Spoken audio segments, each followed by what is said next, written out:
శ్రీ గురు గణేశ మేధా దక్షిణామూర్తి సహిత శ్రీ బాలా త్రిపుర సుందరే నమః. అభిషేకం కార్యక్రమానికి స్వాగతం.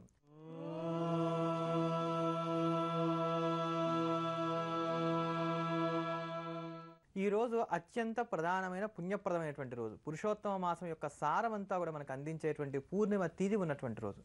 అందుకని పురుషోత్తమ మాసం అంతా కూడా ఆచరణ చేయలేనటువంటి వారు ఎవరైనా ఉన్నట్లయితే కనుక ఈ ఒక్కరోజు కేవలం ప్రాతకాలంలో స్నానం చేయడం, దానం చేయడం, అదే ప్రకారంగా భాగవత పురాణాన్ని శ్రవణం చేయడం, లేక ఆ గ్రంథాన్ని దానం చేయడం, కంచుపాత్రని దానం ఇవ్వడం, తిలలు దానం ఇవ్వడం, అంటే నువ్వులు తెల్లనివి కానివ్వండి, నల్లనివి కానివ్వండి, గ్రహదోషాలు పోగొట్టుకోవడానికి కానీ నువ్వులు దానం ఇవ్వడం, కృష్ణ పరమాత్మను యథాశక్తిగా పూజ చేయడం, ఇష్టదేవతారాధన చేయడం, సాయంకాలం వరకు కూడా ఉపవసించడం, బ్రాహ్మడికి స్వయం పాకం ఇవ్వడం, ఇలా తోచినంతగా పుణ్య సముపార్జన చేసుకోవడానికి ఈ పురుషోత్తమ మాసం, అధిక మాసం ఏదైతే ఉందో ఈ మాసం అంతా కూడా సముపార్జన చేసుకునే పుణ్యాన్ని ఈ ఒక్క రోజులో సంపాదించుకోవడానికి కానీ చాలా ఉపయుక్తమైన ప్రశస్తమైనటువంటి రోజు ఈ రోజు. అటువంటి ఈ రోజున మనం గోదావరి పుష్కరాలను పురస్కరించుకొని ఏవైతే గోదావరి తీరం వెంబట ఉన్నటువంటి క్షేత్రాలు ఉన్నాయో, విశేషించి ప్రకాశిస్తున్నాయో మనకి రాసులకు సంబంధించినటువంటివి, ఆ క్షేత్రాలకు సంబంధించిన వివరాలలో ఈరోజు కన్యారాశి వారు దర్శించవలసినటువంటి క్షేత్రం గురించి తెలుసుకుందాం. ఈ కన్యారాశి వారు ద్రాక్షారామానికి చేరువలో ఉన్నటువంటి ఏరుపల్లి అనేటువంటి ఊళ్ళో ఉన్నటువంటి శివాలయాన్ని దర్శనం చేయాలి. ఈ ఏరుపల్లి రామచంద్రాపురానికి ఖచ్చితంగా 4 కిలోమీటర్ల దూరంలో ఉంది. రామచంద్రాపురానికి 4 కిలోమీటర్ల దూరంలో ఉన్నటువంటి ఈ ఏరుపల్లి అనేటువంటి గ్రామంలో అన్నపూర్ణ సమేత విశ్వేశ్వర స్వామి వారి దేవాలయం ఉంది. ఇది చాలా ప్రశస్తమైనటువంటిది. కన్యారాశిలో జన్మించిన వారు ఉన్నతిని పొందడానికి కానీ ఈ క్షేత్రాన్ని దర్శించాలి. ఈ క్షేత్రంలో ఉన్నటువంటి విశ్వేశ్వర లింగము ఒక పుట్ట నుంచి బయటపడింది. అంతేగాక ఆ పుట్ట ఈ రోజు కూడా గర్భాలయంలో మనకి స్పష్టంగా కనబడుతూ ఉంటుంది. ఇందులో ఉన్నటువంటి ఒక దివ్యమైనటువంటి నాగు బయటికి వచ్చి ఇప్పటికీ కూడా అప్పుడప్పుడు శివలింగాన్ని చుట్టుకొని ఉండటం భక్తులందరూ కూడా చూస్తూ ఉన్నటువంటి ఒక విశేషమైనటువంటి శక్తివంతమైనటువంటి క్షేత్రం ఈ క్షేత్రం. ఈ క్షేత్రానికి ఉన్నటువంటి మహత్తుల్లో ప్రశస్తమైనటువంటిది ఏమిటయ్యా అంటే వివాహం కాని వారికి వివాహం అవుతుంది, సంతానం లేని వారికి సంతానం కూడా కలుగుతుంది. 5 సోమవారాలుగా నమస్కారం చేసుకొని 108 బిందెలతో కనుక ఇక్కడ ఈశ్వరుడికి అభిషేకం చేసినట్లయితే కనుక అవివాహితులకు వివాహం, సంతానం లేని వారికి సంతానం కలుగుతుందని చెప్పని ఇక్కడ ఉన్నటువంటి స్థల పురాణం మనకి తెలియజేస్తోంది. ఈ 108 బిందెలు ఏవైతే ఉన్నాయో అవి ప్రత్యేకించి దేవస్థానం వారు ఇక్కడ అందుబాటులో కూడా తెస్తూ ఉంటారు. అన్నిటికీ మించి కన్యారాశి వారు ఈ క్షేత్రంలో ఉన్నటువంటి విశ్వేశ్వరుని దర్శనం చేసుకొని ఇక్కడ నుండి ద్రాక్షారామానికి వెళ్ళి భీమేశ్వరుడికి కూడా అభిషేకం చేసినట్లయితే కనుక వారికి జాతకంలో మంచి ఉన్నతి కలుగుతుంది. అందున విశేషించి ఈ పుష్కర సమయంలో కనుక ఈ క్రియ చేసినట్లయితే కనుక ఖచ్చితమైనటువంటి మేలు కలుగుతుంది అంటంలో ఎంతమాత్రమూ సందేహం లేదు. ఈరోజు వారం గురువారం. గురువారం అనగానే మనందరికీ కూడా గుర్తుకు వచ్చేటువంటి దైవం సాక్షాత్తు కలియుగ ప్రత్యక్ష గురువు అయినటువంటి బాబావారు. ఆ బాబావారికి సంబంధించినటువంటి స్తోత్రాన్ని శ్రవణం చేద్దాం, తరిద్దాం.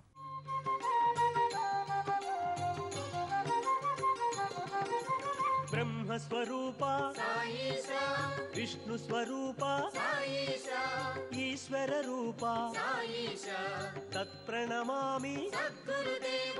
బ్రహ్మస్వరూప సాయిషా, విష్ణు స్వరూప సాయిషా, ఈశ్వర రూప సాయిషా, తత్ప్రణమామి సద్గురుదేవ.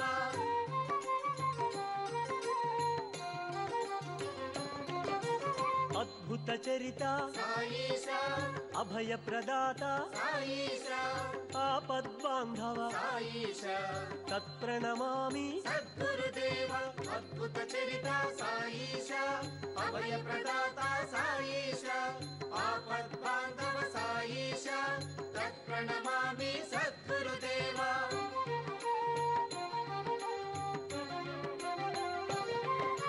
భిక్షుకవేష సాయిషా, రక్షక ప్రభువా సాయిషా, మోక్ష ప్రదాత సాయిషా, తత్ప్రణమామి సద్గురుదేవ. భిక్షుకవేష సాయిషా, రక్షక ప్రభువా సాయిషా, మోక్ష ప్రదాత సాయిషా, తత్ప్రణమామి సద్గురుదేవ.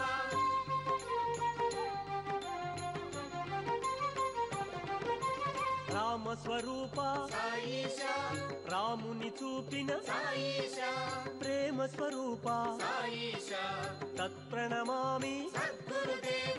రామస్వరూప సాయిషా, రాముని చూపిన సాయిషా, ప్రేమ స్వరూప సాయిషా, తత్ప్రణమామి సద్గురుదేవ.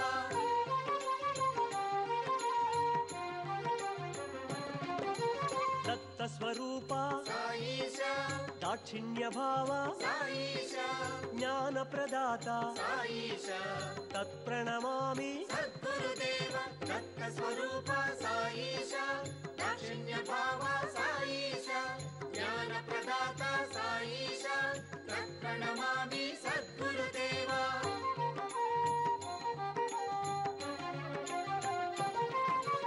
ఆర్తుల పాలిట సాయిష అండగా నిలిచిన సాయిష బ్రహ్మాండ నాయక సాయిష తత్ప్రణమామి సద్గురుదేవ ఆకుల పాలిట సాయిష అండగా నిలిచిన సాయిష బ్రహ్మాండ నాయక సాయిష తత్ప్రణమామి సద్గురుదేవ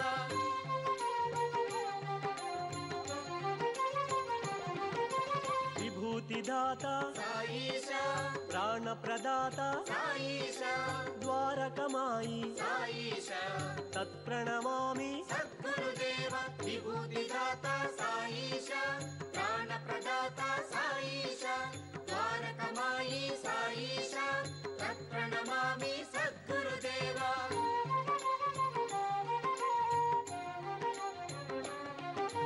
షిరిడీవాస సాయిష శ్రితజన పోషక సాయిష శిరములు వంచితి సాయిష తత్ప్రణమామి సద్గురుదేవ షిరిడీవాస సాయిష శ్రితజన పోషక సాయిష శిరమును వంచిత సాయిష తత్ప్రణమామి సద్గురుదేవ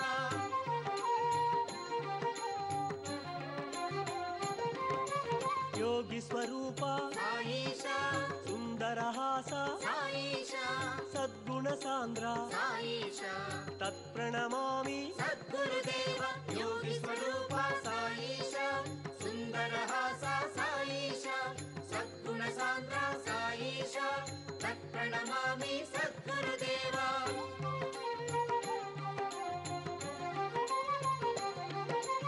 భవభయహరణ సాయిష కరుణాభరణ సాయిష మంగళచరణ సాయిష తత్ప్రణమామి సద్గురుదేవ భవభయహరణ సాయిష కరుణాభరణ సాయిష మంగళచరణ సాయిష తత్ప్రణమామి సద్గురుదేవ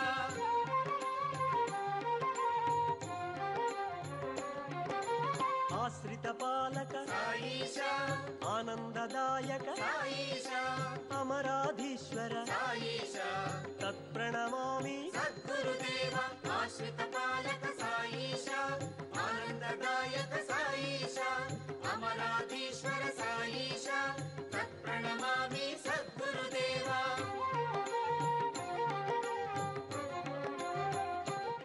8 సంఖ్య చాలా ప్రశస్తమైనటువంటిది. ఇది గ్రహాలలో శనిని సూచిస్తుంది. అదే ప్రకారంగా ఈ 8 అనేది అష్ట ఐశ్వర్యాలను అష్ట కష్టాలను కూడా సూచిస్తుంది.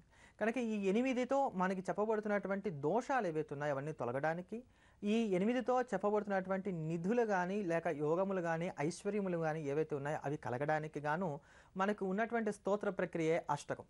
ఇటువంటి అష్ట విధములైనటువంటి ఐశ్వర్యాలను కూడా అనుగ్రహించేటువంటి బాబా వారి యొక్క అష్టకాన్ని శ్రవణం చేద్దాం. అష్టైశ్వర్యాలతోటి తొలగుదుగుదాం.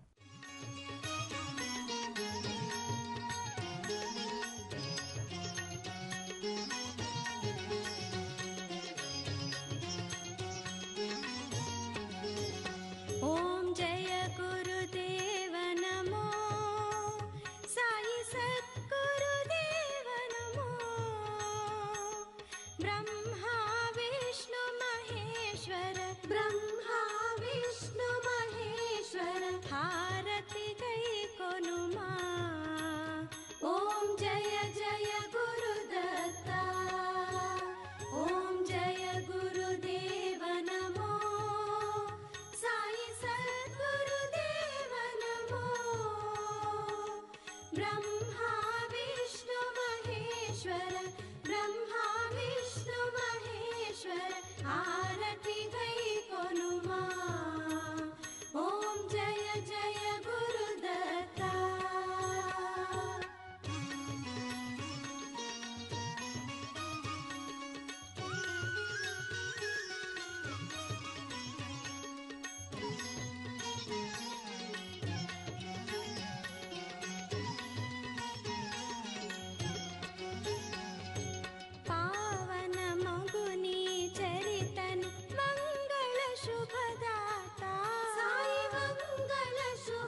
బాబా వారి యొక్క అనుగ్రహాన్ని పొందడానికి గాను మనకు అత్యంత గొప్పగా ఉపకరించేటువంటి సాధనమే హారతి. ఇది రోజుకు 5 మార్లుగా సాగుతూ ఉంటుంది. ఈ 5 మార్లుగా సాగేటువంటి బాబావారి హారతి ఒక్కొక్క సమయంలో ఇచ్చేటువంటి హారతి ఒక్కొక్క ప్రత్యేకమైనటువంటి ఫలితాన్ని మనకు అనుగ్రహిస్తుంది. అందులో సుఖవంతమైనటువంటి నిద్ర, ఆనందము, సంతానలేమితో బాధపడేటువంటి వారికి సంతానము, చక్కటి స్థిరమైనటువంటి ఐశ్వర్యము, మానసిక ప్రశాంతత అందించేటువంటిదే సేజ్ హారతి. ఈ సేజ్ హారతిని గనక బాబావారికి రోజు కూడా ఇస్తూ వచ్చినట్లయితే, ఆ సేజ్ హారతిలో చేసేటువంటి గానం ఏదైతే ఉందో దాన్ని శ్రవణం చేస్తూ వచ్చినట్లయితే గనక ఇందాక చెప్పుకున్నటువంటి ఫలితాలన్నీ పొందడానికి కానీ ఆస్కారం ఉంటుంది. అంతటి భవ్యమైనటువంటి ఆ సేజ్ హారతిని శ్రవణం చేద్దాం, బాబావారి యొక్క అనుగ్రహాన్ని పొందుదాం. श्री सच्चिदानंद सद्गुरु साईनाथ महाराज की जय. ओवाळू आरती माझ्या सद्गुरुनाथा, माझ्या साईनाथा. वाचाही तत्वांचा दीप लाविलाता, निर्गुणाची स्थिती कैसी आकारा आली, बाबा आकारा आली. सर्वा घटी भरून उरली साई माऊली. ओवाळू आरती माझ्या सद्गुरुनाथा, माझ्या साईनाथा. आचाही तत्वांचा दीप लाविलाता, रजतम सत्व तिघे माया प्रसवले, बाबा माया प्रसवले. मायेची या पोटी कैसे माया उद्भवली. ओवाळू आरती माझ्या सद्गुरुनाथा, माझ्या साईनाथा. पाचाही तत्वांचा दीप लाविलाता, सप्त सागरी कैसा खेळ मांडिला, बाबा खेळ मांडिला.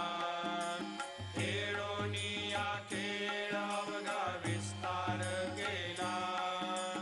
ओवाळू आरती माझ्या सद्गुरुनाथा, माझ्या साईनाथा.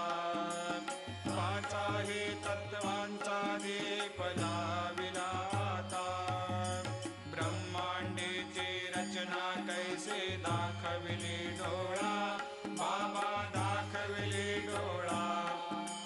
तुका म्हणे माझा स्वामी कृपाळू भोळा. ओवाळू आरती माझ्या सद्गुरुनाथा, माझ्या साईनाथा. पाचाही तत्वांचा दीप लाविलाता, लोपले ज्ञान जगे. हितने न ते कोणी, अवतार पांडुरंग. नाव ठेविले ज्ञानी, आरती ज्ञान राजा. महाकैवल्य तेजा से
सद्गुरुधाम सच्चिदानन्दमूर्ते पाय दाखवे आमा आरती तुकारामा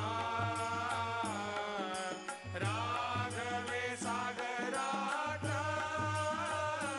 पाषाण तारेले कैसे तो कोमाचे अभंग रक्षेले आरती तुकारामा स्वामी सद्गुरुधाम सच्चिदानन्दमूर्ते पाय दाखवे आमा आरती तुकारामा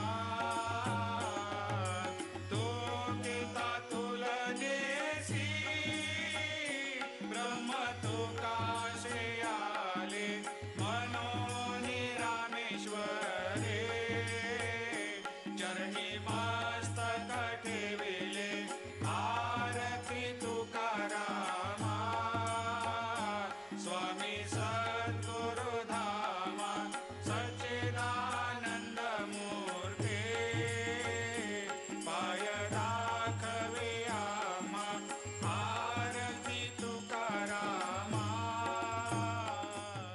అనవసరమైనటువంటి వ్యయం అవుతూ అప్పులు పెరిగిపోతున్నాయి అనుకున్న సందర్భంలో ఆచరించవలసినటువంటి తేలికైన పరిష్కారం ఒకటి ఉంది. ఈ అనవసరమైనటువంటి వ్యయాన్ని కట్టడి చేసుకోవడానికి, అప్పులు పెరగకుండా ఉన్నటువంటి అప్పును తీర్చుకుంటూ ఉండటానికి కానీ ఉపకరించేటువంటిదే రావి చెట్టు. ప్రతిరోజు కూడా ప్రాతకాలంలో రావి చెట్టుకు నీరు పోయటం, సాయంకాలం వేళ శివాలయానికి వెళ్ళి ఈశ్వర దర్శనం చేసుకోవటం, ఇలా క్రమం తప్పకుండా రోజు చేస్తూ వచ్చినట్లయితే కనుక క్రమేపీ అప్పులలో నుంచి బయటపడడానికి, అనవసరమైనటువంటి వృధా వ్యయాన్ని కట్టడి చేసుకోవడానికి అవకాశం ఉంటుంది. కుటుంబ కలహాలకు పేద ధనిక అనేటువంటి తారతమ్యం ఏమి ఉండదు. ఈ కుటుంబ కలహాలు కలిగినప్పుడల్లా మనిషి కోల్పోయేటువంటిది విచక్షణ. ఈ విచక్షణ జ్ఞానాన్ని కోల్పోయినప్పుడు మనకు కలిగేటువంటి తగాదాలు కానీ ఇబ్బందులు కానీ ఏవైతే తీర్చాలో అనుకుంటున్నామో అవి తీర్చుకోవడానికి ఇతరుల సహాయ సహకారాలు అవసరం అవుతాయి. అటువంటి సందర్భాల్లో మీకు బాసటగా నిలిచేందుకు గాను జీ తెలుగు వారు అందిస్తున్నటువంటి ఒక వినూత్నమైనటువంటి కార్యక్రమే బతుకు జట్కా బండి. ఈ బతుకు జట్కా బండి అనేటువంటి కార్యక్రమం ఈ నెల 6వ తేదీ నుండి సోమవారం నుండి శుక్రవారం వరకు ప్రతిరోజు కూడా మధ్యాహ్నం 12 గంటల దగ్గర నుంచి 1 గంట వరకు కూడా ప్రసారం అవుతుంది. క్రియా విశేషాలతోటి, స్తోత్ర వైభవాలతోటి రేపటి అభిషేకం కార్యక్రమంలో మళ్ళీ కలుద్దాం. స్వస్తి. జ్యోతిర్వైద్య నిపుణులు తేజస్వి శర్మను సంప్రదించాల్సిన ఫోన్ నంబర్ 9391166344. Email tejasvi.astro@gmail.com.